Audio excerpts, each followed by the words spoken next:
The conquest of Mexico. Yes, it took plagues, it took guns, it took steel, but as the Spanish admit, it would have gone very differently without languages. 1510, Mesoamerica. Out east, you spoke Maya and lived in a small kingdom run by its own real man. Seriously, a local Mayan leader was a Halachwinik, a real man. West of the Maya, many people spoke many languages from many language families. Otomi, Zapotec, Totonac. But one group's been taking over. You know who. Straight from the Valley of Mexico, we're the Triple Alliance, you dare not defy us. The Aztecs. Their empire was built around Altepetl, city-states, each one led by Intlatoani, the speaker. But one Altepetl stood above the rest, Tenochtitlan, a huge city floating on a lake, home of high temples, human sacrifice, and the Aztec Empire's Hueytlatoani, great speaker. The current Hueytlatoani is Montezuma, Montezuma to you. He demands tribute from all of this area. Or else Tlaxcalan. Their name may start with a very Aztec, but make no mistake, Tlaxcala is a proud and independent warrior state. Pay up to Montezuma and rest easy, stay free, but constantly watch your back for Aztec obsidian. Tlaxcala says, bring it. I keep saying Aztec, but let's talk names. Aztecs means all people from the legendary homeland Aztlan. At least it does in the Aztec language. Linguists call that language Nahuatl, and the related peoples are Nahuan. But that's just a way to say speaking clearly. For their part, the epic Aztecs of Aztec Empire fame called themselves Mexica, and their land was Mexico, Mexico.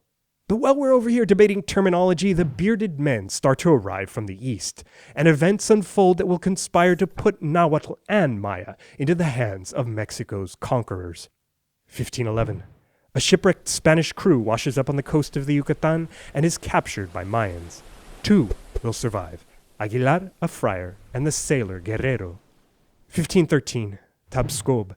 He's the Halachwinik who gave his name to Tabasco, the state and the Chile. He battles nearby Xicalango and takes slaves as a reward. Among them is Malinche, a Nahuan girl who also spoke Chontal Maya, the kind of Mayan in that part of the Gulf Coast. 1517. Bearded man Cordova lands in the Yucatan. He's greeted warmly and welcomed by the Maya. Success! Nope, turns out it's an ambush. The Spanish retreat, but managed to nab a Mayan on the way out, Melchorejo. He'll be their first Mayan translator, but a rough one, and one who'll never buy into this whole Spain thing. 1518. Another explorer, Grijalva, takes Melchorejo to visit Tabscob, who trades gifts and tells tales of a wonderful land to the west with many more treasures, a land called Mexico. The curious Grijalva says, maybe I'll stick around a bit. But Tabscob's been warned by Mayan allies to keep these guys at a distance and says, I think it's time for you to move along. Cuba, 1519. This is where the bearded men have been sailing from. One of them just emptied his life savings to pay for boats and crew to explore the fabled riches of Mexico. Hernán Cortés. Cortés sails to Cozumel, and sends out Melchorejo to track down those 2 shipwreck survivors. The sailor, well, he's gone for good. Not dead. Turns out he went full Mayan. Seriously, he became a champion warlord. But the other guy, Aguilar, is still alive, and his heart still belongs to Spain. The friar is back in action. Mayan captivity turned Aguilar into a real asset. See, the Spanish haven't been big on local languages. Case in point, they use a word they learned back in Cuba for every local chief they meet. Cacique. You're a Mayan Halachwinik? Cacique. A Mexican Tlatoani? Cacique. The Hueytlatoani of the whole empire? Cacique. But not Aguilar. He speaks Chontal Maya now. Well, it's Chontal to outsiders because the Aztec word Chontali means foreigner. We speak clearly. They, on the other hand, they speak like foreigners, you know what I mean? The people of Tabasco clearly disagree because to them it's Yocotan, correct language. Whether you call Aguilar's speech foreign or correct, Cortés immediately sees his value, keeps him by his side, and makes him his lengua, his tongue. Great, time to talk to more Mayans, starting with Tabscob.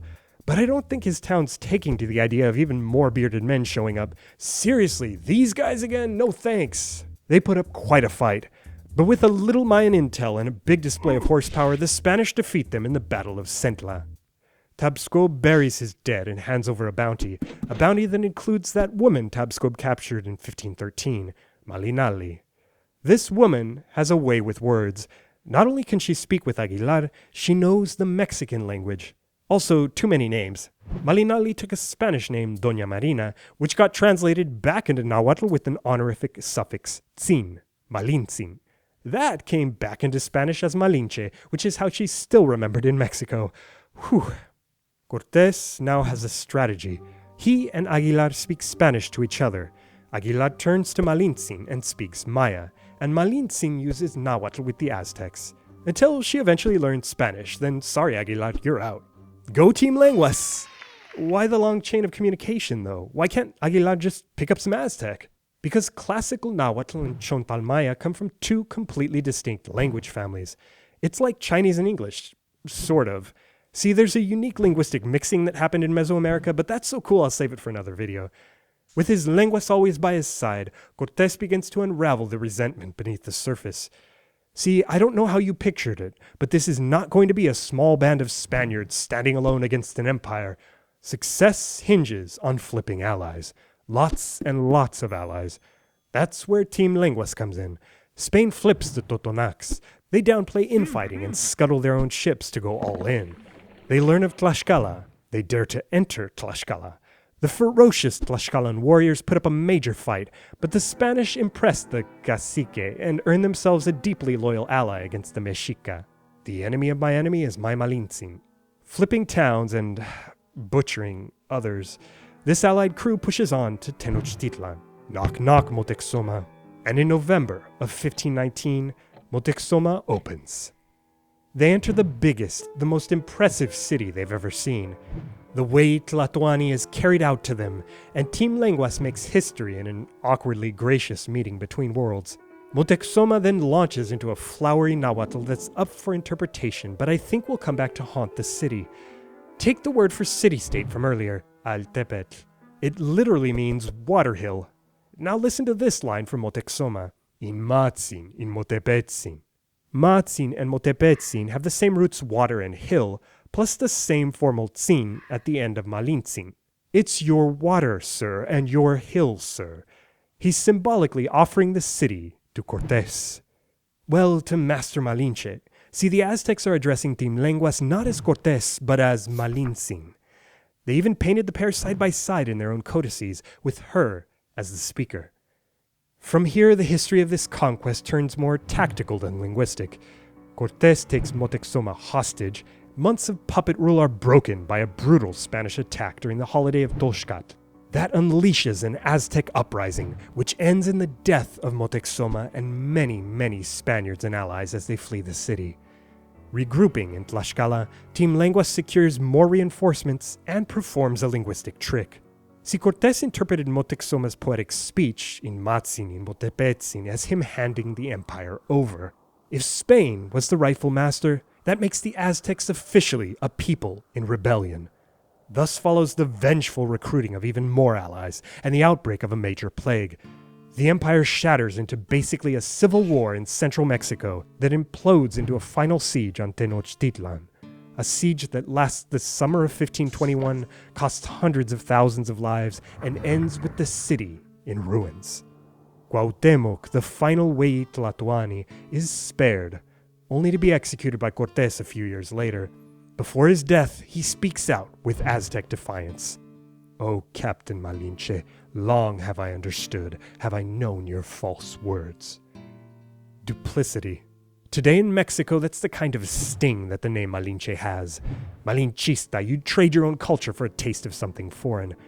But heroes, villains, or players in a clash between two great empires, translators were key in the conquest of Mexico, Malintzin above all. I'll be back soon to compare Aztec versus Mayan grammar and unravel a peculiar linguistic secret about Malintzin's Mexico. Stick around and subscribe for language.